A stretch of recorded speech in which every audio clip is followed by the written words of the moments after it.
할렐루야. 오늘 거룩하고 복된 주일날 5월달 첫 번째 주 5월 2일 이렇게 또 우리가 하나님 말씀을 듣는 그런 시간이 됐습니다.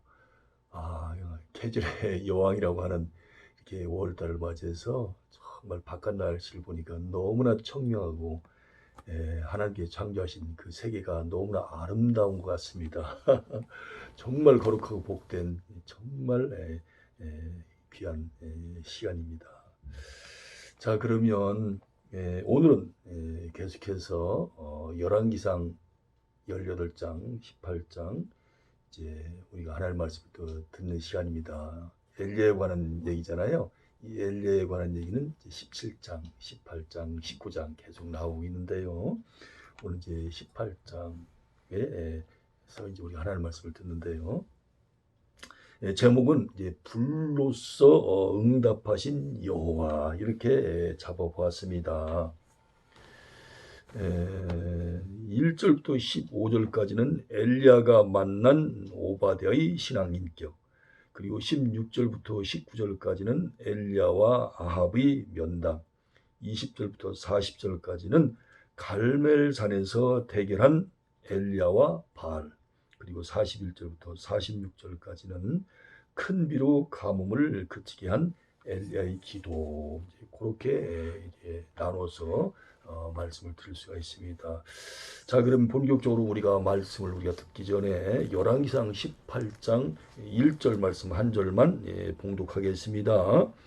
많은 날이 흘러서 3년이 되던 해에 주님께서 엘리야에게 말씀하셨다. 가서 아합을 만나거라. 내가 땅 위에 비를 내리겠다. 이제 하나님께서 비를 주시겠다라고 그렇게 이제 말씀을 하시지 않습니까? 자, 본장의 개요를 한번 알아보도록 하겠습니다. 숲을 보겠다는 뜻이죠. 가뭄의 재앙이 계속되었지만 아합은 자신의 죄를 깨닫지 못하고 여전히 악한 길에서 돌아서지 않았을 뿐만 아니라 오히려 자기에게 재앙을 선포한 선지자 엘리야를 향하여 살기가 등등한 상태에 있었습니다. 어떻게 하면 저 엘리야를 죽일까? 그렇게 했다는 겁니다. 누가요? 북쪽 이스라엘 가장 악한 왕 아하비가 그렇게 했다는 겁니다. 그때에 지면에 비를 내리리라는 하나님의 말씀을 들은 엘리야는 아합을 찾아가다가 아합의 국내 대신 오바댜를 만납니다. 오늘날로 말하면 장관쯤 되겠죠. 오바댜 장관을 만났다. 그런데 오바댜는 여호와를 경외하는 자로 이세벨이 여호와의 선지자들을 죽일 때에 100명을 50명씩 나누어서 굴에 숨기고 떡과 물을 공급한 자입니다. 하나님께서 보시기에 얼마나 귀한 자입니까? 누가요? 오바댜가. 엘리야는 오바댜에게 아합과의 면담을 주선하도록 요청하여 아합을 만나 갈멜산에서 바알과 하나님 가운데 과연 누가 참 신인지 겨루자고 그렇게 제의합니다. 그리하여 결국 엘리야의 승리로 끝난 갈멜산의 대결 후에 바알 선지자들은 살해되고 땅에는 다시 비가 내리게 됩니다.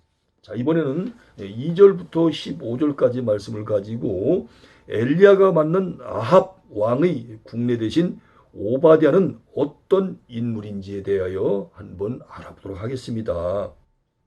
그는 이세벨이 여호와의 선지자들을 멸할 때에 선지자 100명을 50명씩 나누어 굴에 숨기고 그들에게 떡과 물을 공급한 자로 어려서부터 여호와를 경외하는 그런 자였어요. 3절, 4절, 12절, 13절이 나옵니다. 한편 여기서 말하는 선지자들이란 여로보암의 변절된 종교 정책으로 인해 제사장과 레위인이 모두 유다와 예루살렘으로 가버린 후에도 여전히 북쪽 이스라엘에 남아서 백성들을 격려하던 선지자들의 무리라고 그렇게 보면 좋을 것 같습니다. 사무엘상 19장 20절을 한번 비교해 보십시오. 7절부터 이번에는 15절까지 엘리야와 오바댜가 만나서 나눈 대화를 통하여 오바댜의 신앙 인격을 한번 알아보도록 하겠습니다. 엘리야를 길에서 만났을 때 내 주 엘리야여 당신이니까? 라고 7절에서 처음에 보자마자 즉시 알아봅니다. 이것은 아합이 그동안 엘리야를 찾기 위해 엘리야의 인상착의를 전국에 널리 알리고 있었다는 그런 반증이기도 합니다.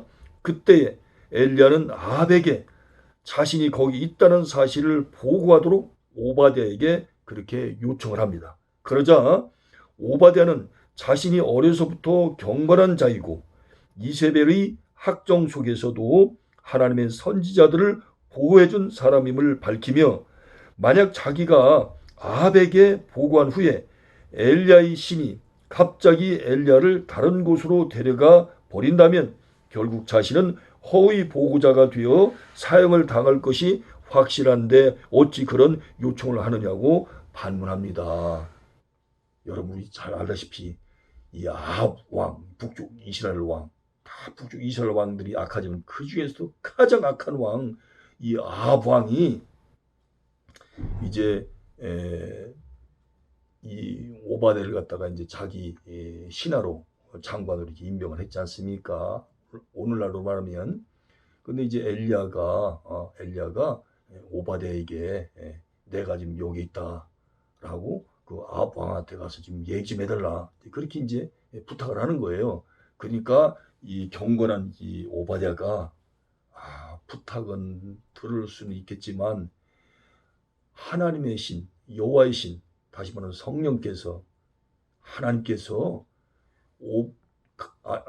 엘리야 하나님께서 엘리야 선생님을 선지자님을 목사님을 다른 곳으로 이렇게 옮겨 놓으시면 그래서 지금 엘리야 선지자가 저는 A라고 하는 위치에 있다고 그렇게 이제 왕한테 보고를 했는데 그 엘리야 선지자님께서 저 B라고 하는 위치에 있다고 하면 저는 거짓으로 이렇게 말씀드린 것이 되지 않겠습니까? 그러면 그 악한 왕인 그 아합 왕이 저를 가만 놔두겠습니까?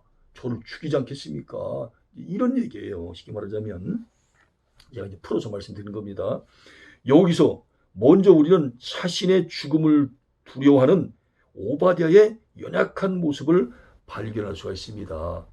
그런데 물론 이제 연약한 모습이지만 워낙 이제 아합 왕이 악하다 보니까 무슨 일을 행할지 모르는 그런 악한 왕이다 보니까 아마 웬만한 신앙을 갖지 않은 사람은요 다 이렇게 벌벌 떨었을 것 같아요.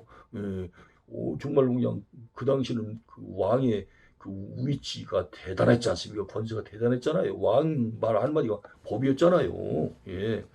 그러니까 물론 오바댜의 그 어떤 연약한 모습을 볼 수도 있지만 이렇게 또 이렇게 뭔가 무서워하는 것도 한편 또 이해가 된다 그런 생각이 듭니다. 그러나 동시에 우리는 엘리야를 그동안 보호하신 분이 하나님이시며 또한 결코 하나님이 엘리야를 아합의 손에 넘겨주어 쉽사리 죽게 하시지는 않을 것임을 확신하는 오바댜의 신앙을 또 엿볼 수가 있다는 겁니다. 예, 그러니까 이 오바댜의 신앙도 굉장히 훌륭하다. 이렇게 이제 말씀드릴 수 있다는 것이죠. 자, 이번에는 이제 16절부터 19절까지 말씀을 가지고 3년 6개월 만에 이루어진 아합과 엘리야의 면담 내용에서 얻을 수 있는 교훈은 무엇인지 한번 살펴보도록 하겠습니다.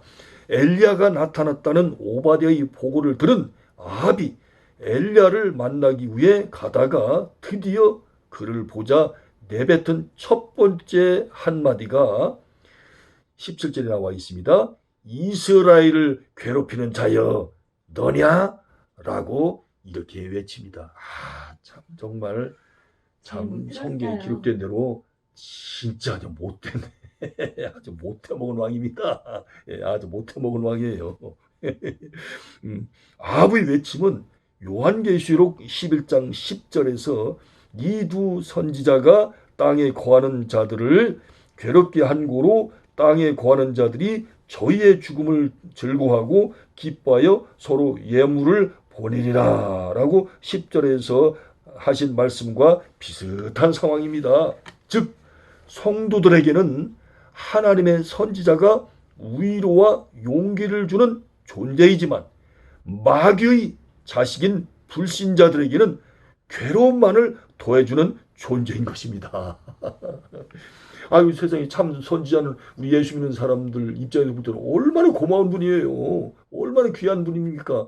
그런 세상에 하나님의 선지자한테 너는 나를 괴롭히려고 하느냐, 이 못된 녀석아, 뭐 이런 식으로 나오니까 참 이게 보통 문제가 아닙니다. 이게 이런 의미에서 사도 바울은 십자가의 도가 유대인에게는 거리끼는 것이요 이방인에게는 미련한 것이로되 오직 부르심을 입은 자들에게는 하나님의 능력이요 지혜라고 고린도전서 1장 23절 24절에서 밝히 말씀하고 있습니다. 한편 엘리야는 아합의 질문에 동의하지 않고 오히려 담대하게 그의 죄를 책망합니다.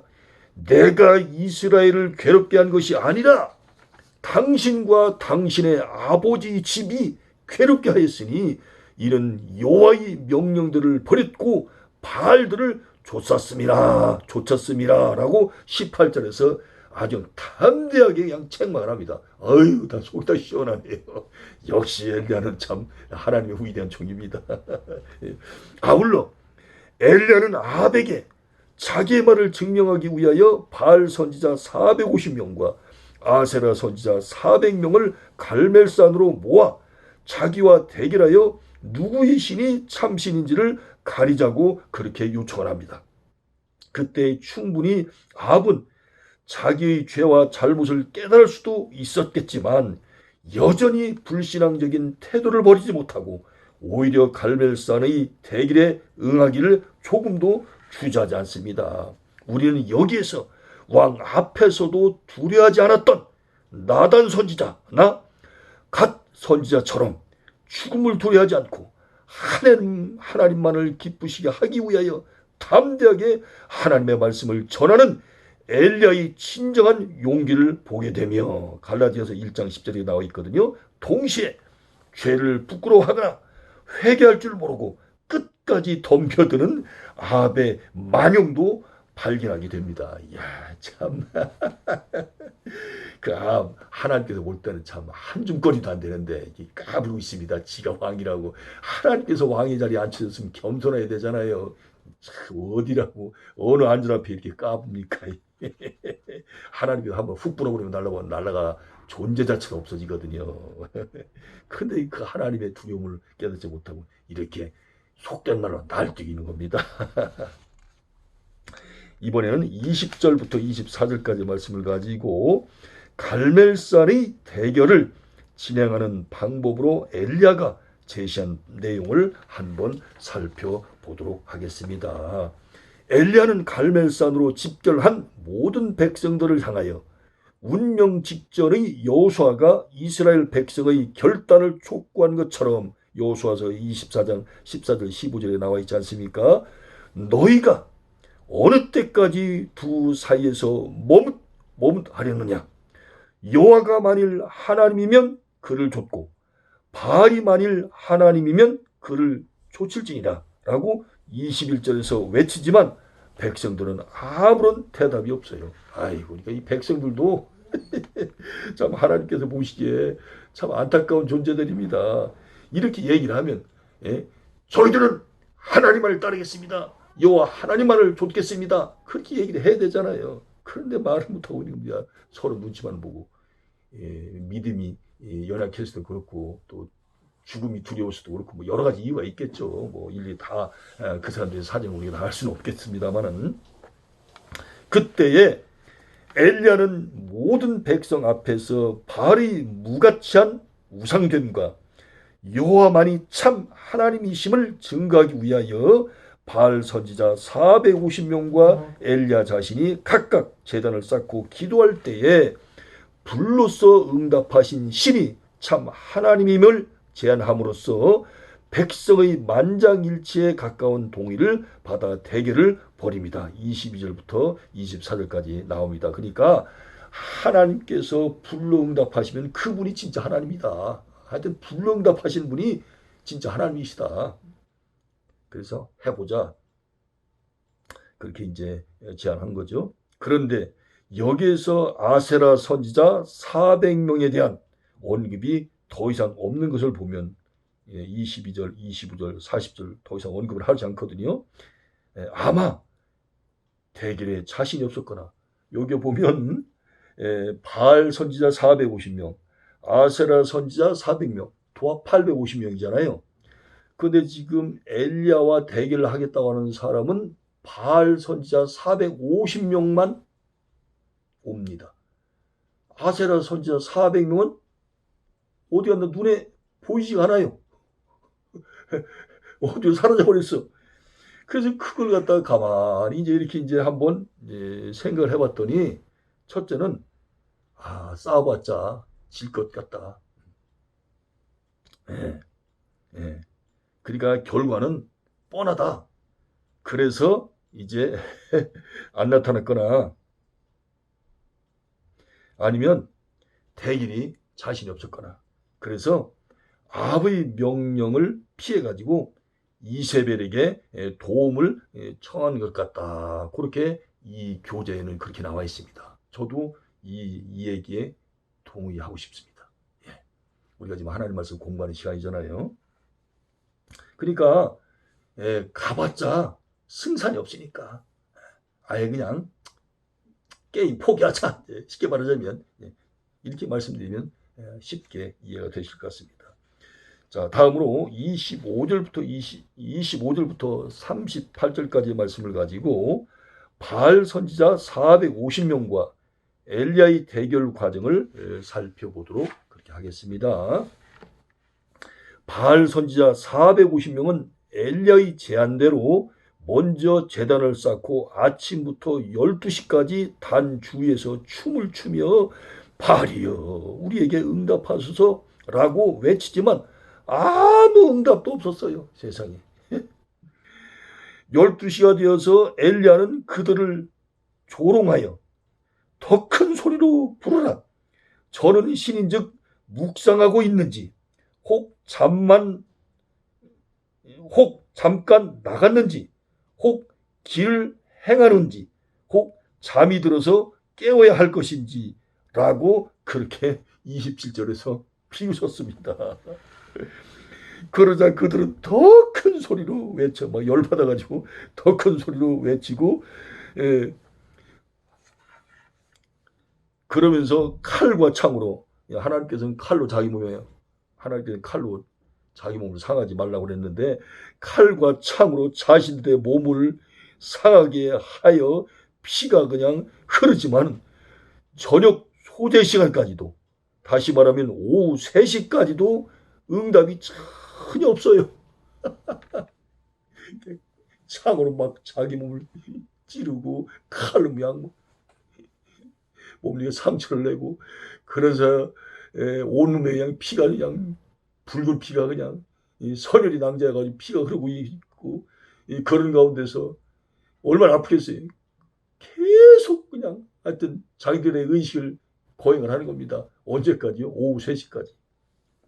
드디어 엘리야는 12지파의 수요대로 12개의 돌을 취하여 무너진 여호와의 단을 수축하고 단 주위에 도랑을 파고 번제물과 나무 위에 통 넷으로 물을 3번씩 부어 도랑에까지 가득하게 채웁니다. 통 넷으로 물을 3번씩 붓으니까 12통이 12번. 그 후에 엘리야가 아브라함과 이삭과 이스라엘이 하나님께 기도합니다. 즉 첫째로 주께서 이스라엘 중에서 하나님이 되심과 두 번째로 자신이 주의 종이 됨과 세 번째로 그리고 자기가 주의 말씀대로 이 모든 일을 행하는 것을 온 백성들이 알게 해달라고 간절히 36절에서 기도를 합니다. 그리하여 여호와의 불이 하늘에서 내려와서 번제물과 나무와 돌과 흙을 태우고 또 도랑의 물까지 마르게 해버립니다. 세상에. 야, 이 바알 선지자는 그냥 하루 종일 그냥 의식을 행하도 세상에 이 바알이가 꿈쩍도 안 하는데, 이 참 선지자인 엘리야는 뭐 기도 제가 볼 때 얼마 안 한 것 같아요. 성경에는 기도 시간을 갖다 기록하지 않았기 때문에 정확하게 시간 알 수 없습니다만은, 글쎄요, 한 시간도 안 된 것 같은데, 아무리 길게 잡아도 그죠, 한 10분, 20분, 30분, 아니 오래 걸리지 않았잖아요. 이게 바알 선지자처럼. 그런데 하나님께서 그냥 불을 내려버린 겁니다. 자, 이번에는 39절 40절 말씀을 가지고 갈멜산의 대결에 따른 결과를 살펴보도록 하겠습니다. 모든 백성이 여호와 그는 하나님이시로다, 여호와 그는 하나님이시로다, 39절에서 그렇게 고백을 합니다. 왜? 불이 떨어졌잖아요. 엘리야가 바알 선지자 450명을 모조리 잡아다가 기손 시내로 데려가서 싹 다 죽여버립니다. 그러나 엘리야가 바알 선지자를 죽인 사건은 이세벨이 여호와의 선지자들을 멸한 데 대한 그런 단순한 복수가 아닙니다. 다만 모세의 율법에 따라서 우상 숭배자를 처단한 것이에요. 왜냐하면 신명기 13장 12절에서부터 18절, 그리고 17장 2절에서부터 7절에 보면 우상 숭배자는 칼로 쳐서 죽이라고 나와 있거든요. 그 말씀대로 엘리야는 행했다 그 말입니다. 결국 갈멜산의 대결은 엘리야와 바알 선지자들의 대결이라기보다는 오히려 하나님과 불신앙에 빠진 아합과 모든 북쪽 이스라엘 백성들과의 대결이라고 보는 것이 더 타당합니다. 한편 오늘날의 모든 신자들도 자기 배후에 계신 하나님의 능력을 믿고 의지하면 엘리야처럼 담대한 신앙의 용사들이 될 수 있습니다. 이사야서 41장 10절을 보십시오. 다음으로 41절부터 46절 말씀을 가지고 3년 6개월의 가뭄을 그치게 한 엘리야의 기도를 살펴보도록 하겠습니다. 엘리야는 갈멜산 꼭대기에 올라가서 땅에 꿇어 엎드려 그 얼굴을 무릎 사이에 넣고 기도했는데, 자기 심부름꾼에게, 자기 사원에게 바다편을 바라보되 7번까지 하라고 그렇게 말을 했습니다. 그리하여 7번째에 사환으로부터 손만한 작은 구름이 바다에 일어난다는 보고를 받고 급히 아합에게 비에 막히지 아니하도록 마차를 갖추고 내려가소서라고 47절에서 전가를 보냅니다. 자, 이런 거 보면 엘리야의 인격이 드러나잖아요. 비가 엄청나게 올 테니까 왕이시여 빨리 비를 피해서 먼저 앞서 가소서. 자, 비록 아합 왕이 그렇게 악한 왕이지만, 그리고 자신을 죽이려고 했던 그런 악한 왕이지만, 이 엘리야는 아합 왕이 편안하게 이제 왕궁에 가서 또 정치를 할 수 있도록 이렇게 얘기하고 배려하고 마음 써주는 이 엘리야의 하나님의 사랑 가득한 그런 모습을, 그런 아름다운 모습, 거룩한 모습을 볼 수 있지 않습니까? 역시 하나님의 귀한 종이에요. 역시 참 훌륭한 하나님의 종입니다. 참 본받을 만한 분이에요. 그러자 잠시 후에 구름과 바람이 일어나서 하늘이 캄캄해지고 큰 비가 내립니다.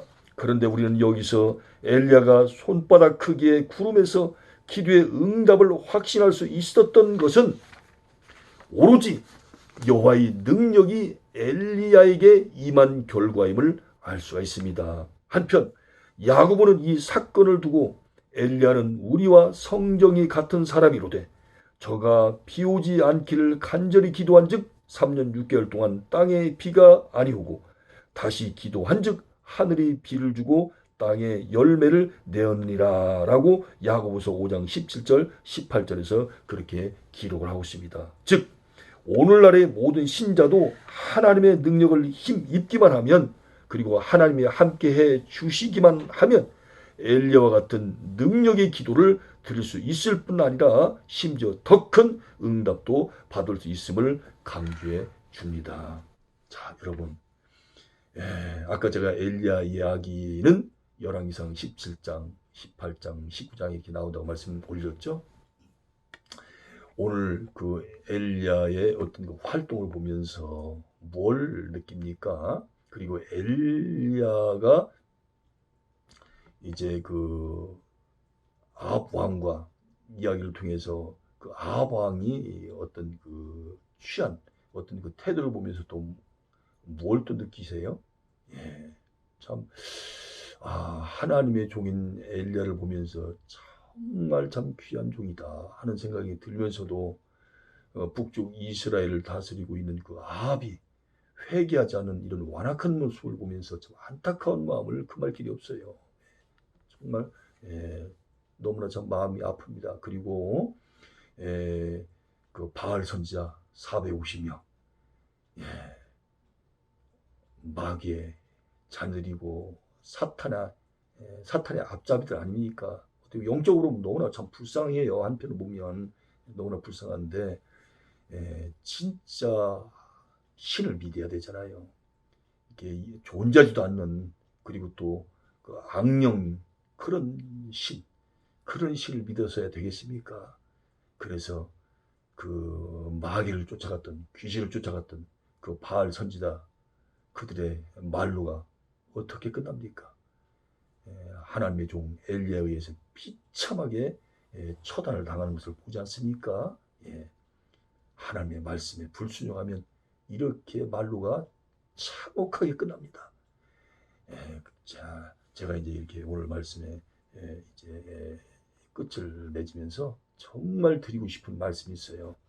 우리는 끝까지 일편단심 온몸을 던져서라도 하나님만을 쫓아가야 됩니다. 예수 그리스도 그분만을 따라가야 됩니다. 성령의 인도하심을 따라 살아가야 됩니다. 그걸만이 살 길입니다. 그렇게 사는 것만이 하나님께 영광을 돌리는 길이고 복된 길로 나가는 길이고, 그리고 꽃길을 가는 것이고 탄탄대로를 가는 길입니다. 하나님께서 이 엘리야 얼마나 귀하게 쓰십니까? 모든 악의 무리들을 다 물리치게 하지 않습니까? 그러니까 세상을 바꾸는 것은요, 많은 사람이 바꾸는 게 아니에요. 이렇게 하나님 말씀에 바로선 정말 성령이 충만하고 말씀 충만한 이런 한 사람이 세상을 바꿔버린 겁니다. 자, 여러분 오늘 너무너무 감사하고요. 특별히 5월달을 맞이해서 이렇게 또 하나님 말씀을 또 이렇게 우리가 들으니까 또 전하니까 너무나 기분이 좋네요. 여러분 한 주간도 주님 안에서 승리하시고요. 다시 뵐 때까지 건강하십시오. 감사합니다. 고맙습니다. 감사합니다.